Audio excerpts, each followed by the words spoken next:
The insult that echoed through Harvard's halls wasn't just personal, it was colonial. A hush falls over Sanders Hall as Ibrahim Traoré stands at the lectern, his voice measured as he unravels decades of geopolitical nuance. Students lean forward in rapt attention. Behind him, sunlight streams through Gothic windows, painting patterns on polished wood floors. From the second row, Professor Whitman's hand shoots up. His features harden, his voice lapses into contempt.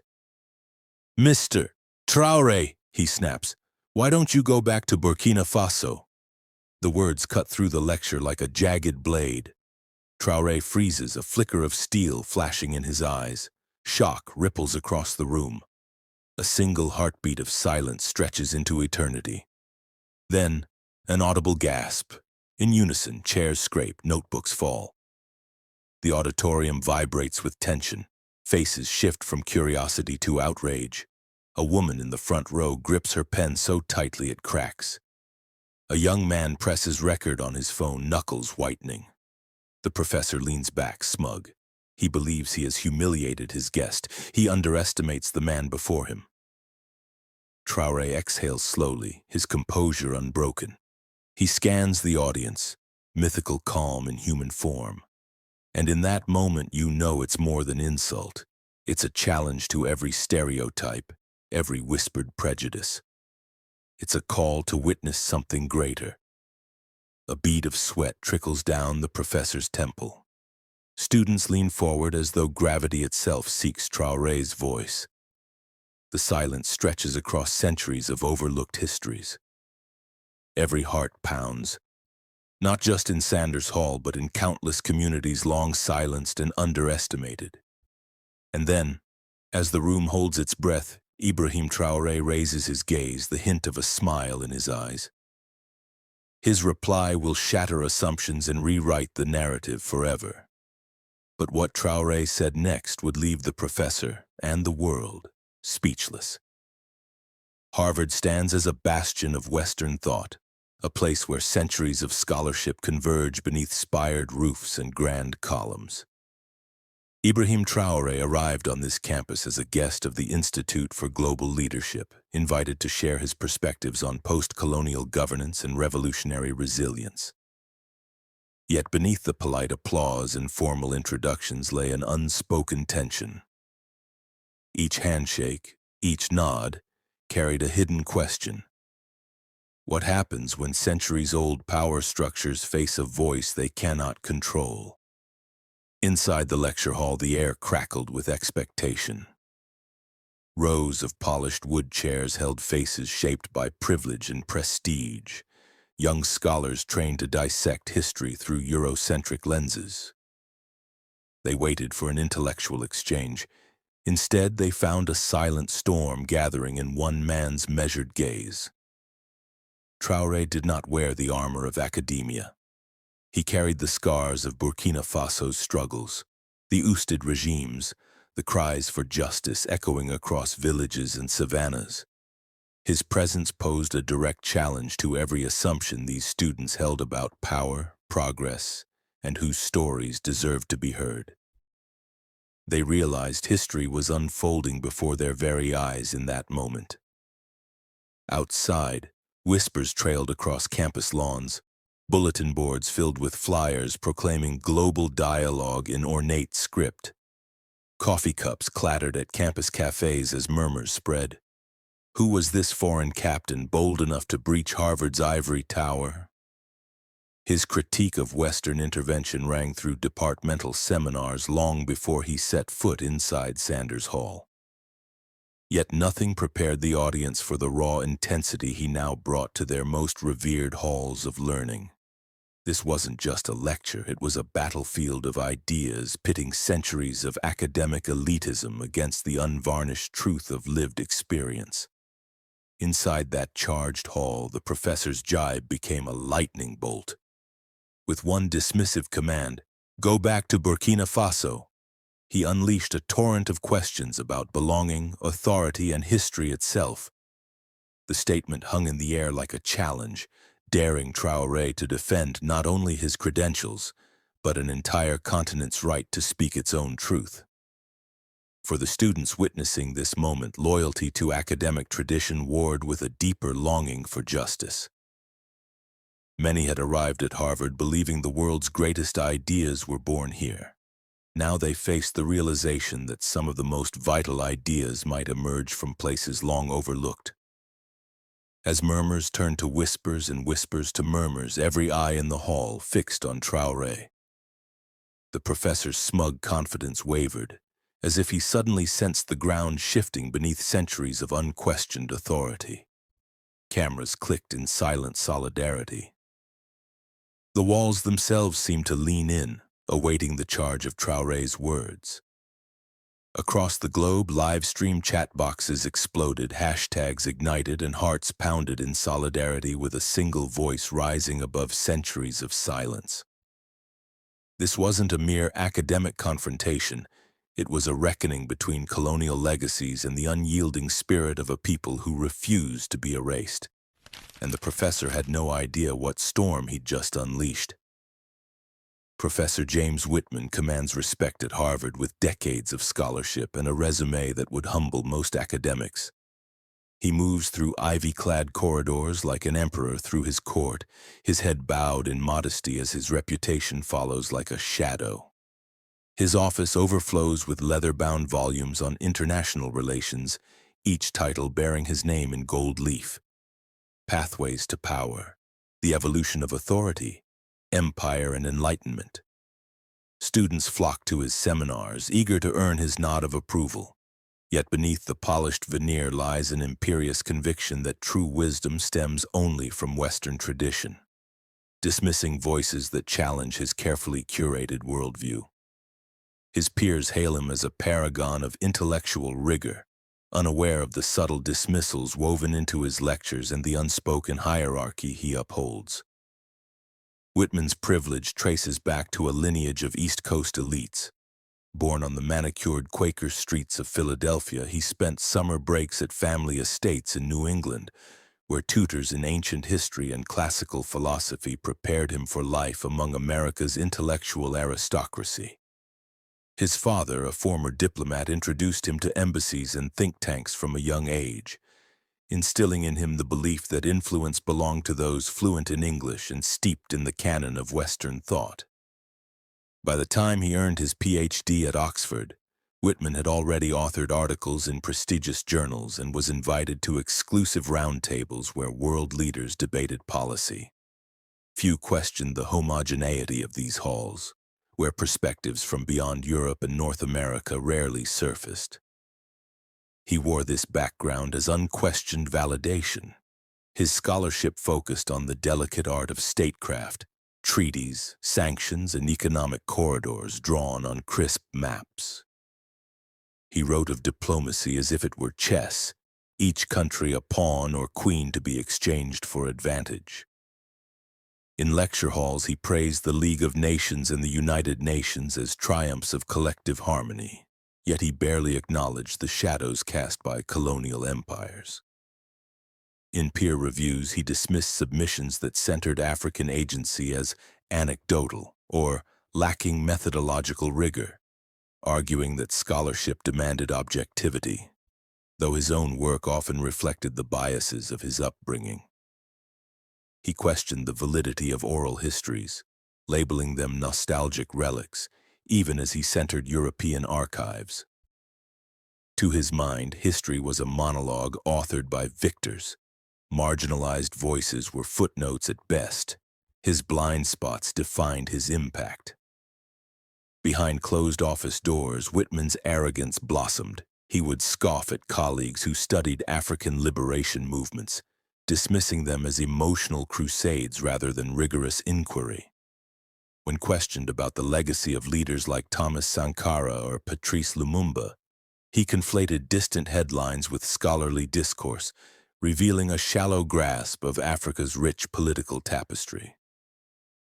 He championed Western interventions as benevolent guidance, blind to how borders were drawn to serve extraction and subjugation.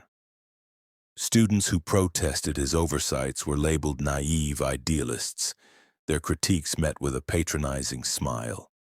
He believed that his credentials insulated him from moral scrutiny, never considering that those credentials were a product of systems built on the exploitation of the very peoples he now ignored. He dismissed centuries of resistance as footnotes, never once wondering whose stories truly shaped history. In his keynote speeches at international conferences, Whitman lauded concepts like self-determination and human rights, weaving eloquent arguments against tyranny. Yet in his classroom he upheld a double standard. The struggle for freedom in Libya or Syria rated scholarly attention, but African quests for autonomy were portrayed as chaotic footnotes.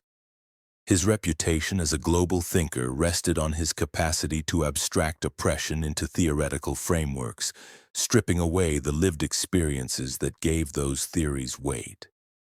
He quoted Kant and Locke with reverence, but rarely acknowledged thinkers like Frantz Fanon or Ngugi wa Thiong'o. His ivory tower missteps went unnoticed by departments that prized publication volume over diverse perspectives. Few dared challenge a man whose words opened doors to prestigious fellowships and media appearances. To Whitman, world leadership was a game of theories, until lived truth knocked at his door. He joined the military not for power but for protection of his people, his land, his history. Rising through the ranks, Traoré became known not for brutality but for integrity. While others chased promotions through allegiance to corrupt regimes, he built quiet alliances with farmers, students, and elders. He listened more than he spoke. He studied Sankara's speeches like scripture, memorizing lines that would one day become rallying cries. "We must dare to invent the future," Sankara had said. Traoré dared, but daring came at a cost. He watched colleagues disappear for questioning authority. He saw villages burned under the guise of counter-terrorism. He buried friends who refused to betray their conscience. Each loss etched itself into his resolve. When the government grew bloated with foreign influence and deaf to local cries, Traoré made a choice that would redefine his nation's trajectory. He led a coup, not for personal gain, but to restore a vision long buried under bureaucracy and fear. The world called him young. They called him impulsive, but in Burkina Faso they called him hope. Traoré didn't speak in slogans, he spoke in truths. He rejected IMF prescriptions and Western paternalism, choosing instead to invest in local agriculture, education, and sovereignty. He wore no crown, only a uniform stitched with sacrifice. His speeches were not polished. They were raw, urgent, and real. He didn't ask for applause. He asked for accountability. And yet, even as he rose to power, Traoré remained grounded. He visited schools without cameras. He met with elders without entourages. He walked through markets, listening to vendors speak of rising prices and fading dreams.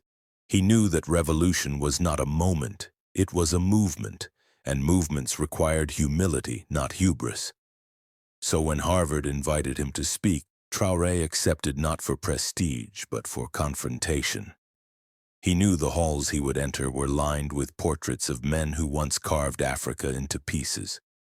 He knew the audience would be skeptical, some even hostile. But he also knew that silence was no longer an option. He carried with him not just facts, but fire, the kind that burns through apathy and arrogance alike. He arrived in Boston with a single suitcase and 1,000 years of history. He walked past colonial architecture with the quiet defiance of a man who understood its cost. And when he stepped into Sanders Hall, he did not see students. He saw future gatekeepers. He did not see a professor. He saw a relic of a system that had long denied his people their voice. Traoré stood at the lectern not as a guest, but as a mirror to the West's contradictions, its selective memory, its fragile pride. He spoke not for applause, but for awakening. And when the insult came, "Go back to Burkina Faso," he did not flinch, because he knew that the soil he came from had birthed warriors, poets, and prophets. He knew that history was not a burden, it was a weapon, and that history was about to erupt in the most unexpected way. The insult still hung in the air like smoke after a gunshot. Go back to Burkina Faso. The words hadn't just pierced the silence, they'd pierced the soul of the room.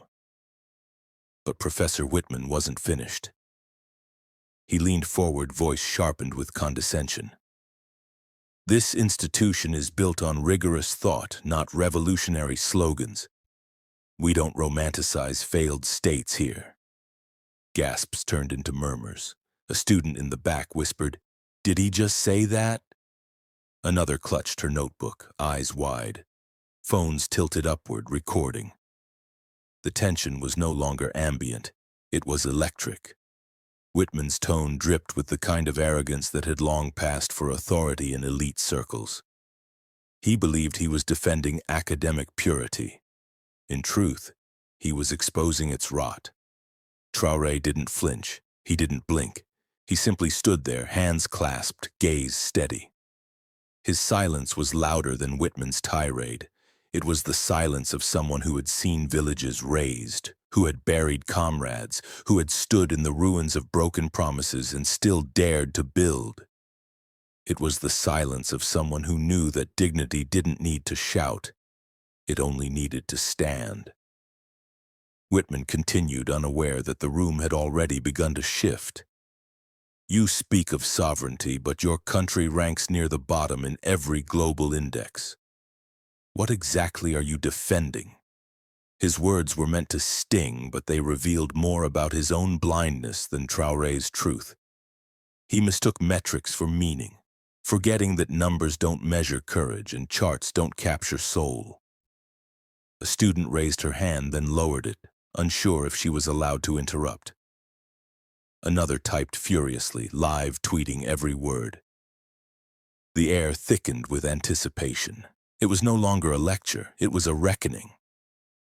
Whitman's voice faltered slightly, sensing the shift but unable to name it. He had expected applause. Instead, he faced a wall of quiet resistance. Traoré finally moved. He adjusted the microphone, his fingers deliberate, his posture regal. He didn't look at Whitman, he looked at the students, the future diplomats, journalists, and policymakers. His eyes said what his voice hadn't yet. I see you. I see what you're capable of. I see what you've been denied. The professor cleared his throat, attempting to regain control. If you have a rebuttal, Captain, I suggest you keep it brief. We have a schedule to maintain, but the schedule had already been broken. Time itself seemed to pause, waiting for Traoré's reply. And then, with the calm of a man who had nothing to prove and everything to protect, Ibrahim Traoré stepped forward. The room leaned in. The cameras focused. The whispers stopped. Then Traoré stood up, and the next 15 minutes rewrote the narrative. Traoré adjusted the microphone with the precision of a soldier and the grace of a statesman. His eyes scanned the room, not with defiance but with quiet command. The insult had been delivered. The stage was his. He began not with anger but with a story. When I was 10, he said, my village lost power for 3 weeks. Not because we lacked resources, but because the foreign company managing our grid had pulled out. They said it wasn't profitable. Children studied by candlelight. Hospitals turned away patients. And yet, in your textbooks, this is called development. A murmur rippled through the hall. Traoré paused, letting the weight of his words settle. He wasn't here to debate. He was here to reveal. You speak of failed states, he continued, turning slightly toward Professor Whitman, but fail to mention who engineered the failure.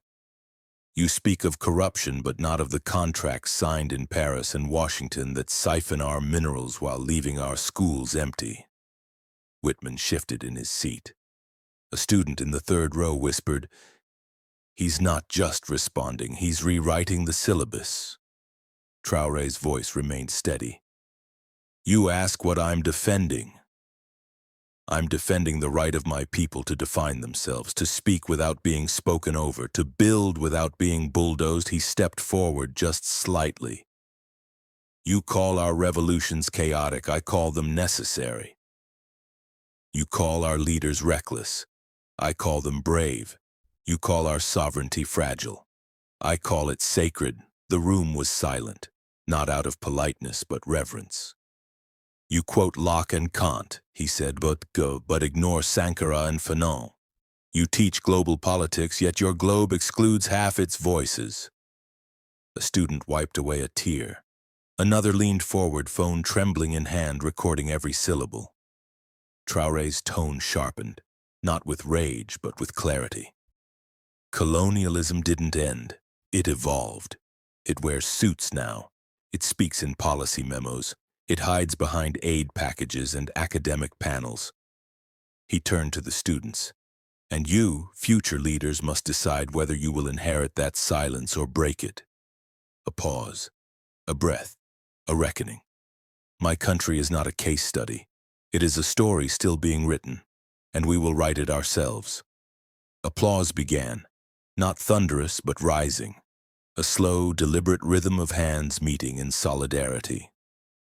Traoré raised a hand gently, quieting the room. Let me be clear. I did not come here to be tolerated. I came here to be heard. He looked directly at Whitman. And I will not go back to Burkina Faso, because I never left it. I carry it with me, in every word, every step, every breath. Whitman opened his mouth, then closed it. His authority had evaporated, not through humiliation but revelation. Traoré turned back to the students. You asked for a lecture. I gave you a mirror, a student whispered. This is history. Another tweeted, he dismantled Harvard with a whisper. Traoré's final words rang like a bell. Dignity is not granted by institutions. It is claimed by people, and today we claim it. The room erupted, not in chaos, but in catharsis. And just when you thought it couldn't get more powerful, the moment Traoré finished speaking, the room didn't erupt. It transformed. Students sat stunned, some blinking back tears, others still clutching their phones mid-record. The silence was sacred, like the hush after a storm that leaves everything changed. Then slowly applause began, not polite, not performative. It was thunderous, defiant, and deeply personal. Within minutes, clips of Traoré's speech flooded social media. The phrase, I never left Burkina Faso, I carry it with me, became a rallying cry. Hashtags ignited, hashtag Traoré at Harvard, hashtag dignity is non-negotiable, hashtag decolonize the lecture hall. TikTok edits layered his words over images of African revolutions. Instagram Reels paired his speech with Sankara's legacy. Twitter threads dissected every line like scripture. African leaders reposted the clip with captions like, "This is what leadership sounds like." Pan-African activists called it the most important speech delivered on Western soil this decade. Even celebrities chimed in, some quoting Traoré, others simply sharing the video with fire emojis and the word respect. Harvard scrambled. Within 24 hours, the university issued a statement. We regret the tone of the exchange and reaffirm our commitment to inclusive dialogue. But the damage, or awakening, had already spread. Students demanded curriculum reform. Alumni wrote op-eds. Faculty meetings turned into soul-searching sessions. The professor, once untouchable, faced calls for accountability. His defenders cited academic freedom. His critics cited moral failure. News outlets picked up the story. Headlines ranged from African leader shakes Harvard to its core to colonial arrogance meets its reckoning. Editorials debated the role of elite institutions in perpetuating intellectual imperialism. Panels convened to discuss neo-colonialism, not as theory, but as lived reality. Suddenly, Traoré's words weren't just a moment, they were a movement. In classrooms across the globe, students replayed the clip. In Nairobi, a university held a teach-in titled Traoré versus the Ivory Tower. In Lagos, murals appeared overnight with his silhouette and the words, "We carry our nations with us." In Johannesburg, a poetry slam ended with a standing ovation for a piece titled "Mic Drop" in Massachusetts. But the real impact wasn't online. It was in the hearts of millions. The applause faded, but the silence that followed was louder than any ovation. It wasn't emptiness, it was reverence. Traoré stood still, letting the moment breathe. He hadn't just responded to an insult, he had transformed it. He leaned into the microphone once more, voice low but unwavering. "You told me to go back to Burkina Faso, but I never left. Because dignity isn't given, it's claimed." The words hung in the air like a banner unfurling across centuries. Students sat motionless, absorbing each syllable like scripture. Some nodded, others closed their eyes as if the truth had finally found its way into the room. Traoré continued, "For too long, we've been told our stories are secondary, that our pain is peripheral, that our victories are anomalies. But we are not footnotes in someone else's textbook. We are the authors of our own future." He spoke of Africa, not as a continent of crises, but of courage. We are not waiting for permission to rise, we are rising. In classrooms, in parliaments, in fields and factories. Our youth are not asking for handouts, they are demanding justice. He paused, letting the weight of that word settle. Justice, not charity, not pity, justice. You measure progress by GDP. We measure it by how many children sleep safely. You measure stability by foreign investment. We measure it by how many voices are heard. The room leaned in again. Traoré wasn't just speaking to Harvard. He was speaking to every institution that had ever mistaken silence for consent. He turned to the students. You have power. Not just in your degrees, but in your decisions. What you choose to amplify. What you choose to challenge. What you choose to believe. A student in the front row whispered, "This is what leadership sounds like." Traoré's voice softened. "I am not here to be admired. I am here to remind you that truth doesn't need translation. It needs courage." He spoke of Sankara, of Lumumba, of Nkrumah, not as relics but as roadmaps. They didn't die for fame. They died for freedom, and that freedom is not a destination. It's a daily decision. He looked out at the crowd, eyes steady. We are not asking to be included. We are declaring that we belong. The message was clear. Africa's voice was no longer waiting at the door. It was already inside, rewriting the rules. Traoré closed with a final truth. If one voice can shake Harvard, imagine what a continent can do. The insult was meant to silence him. Instead, it amplified a truth the world could no longer ignore. Ibrahim Traoré didn't just respond, he redefined the moment. From a Harvard lecture hall to the hearts of millions, his words echoed far beyond the walls of academia. He didn't ask for validation, he demanded recognition. And in doing so, he reminded us all, dignity is louder than hate. This wasn't a debate, it was a declaration, a reminder that courage doesn't wear a robe, it wears resolve, that history isn't written by the powerful, it's reclaimed by the principled. Traoré stood not just for Burkina Faso, but for every voice ever told it didn't belong. So if you felt something stir inside you, if you saw yourself in his defiance, his grace, his fire, then this story is yours too. Subscribe, share, be part of the movement. Because this isn't just Traoré's story, it's ours.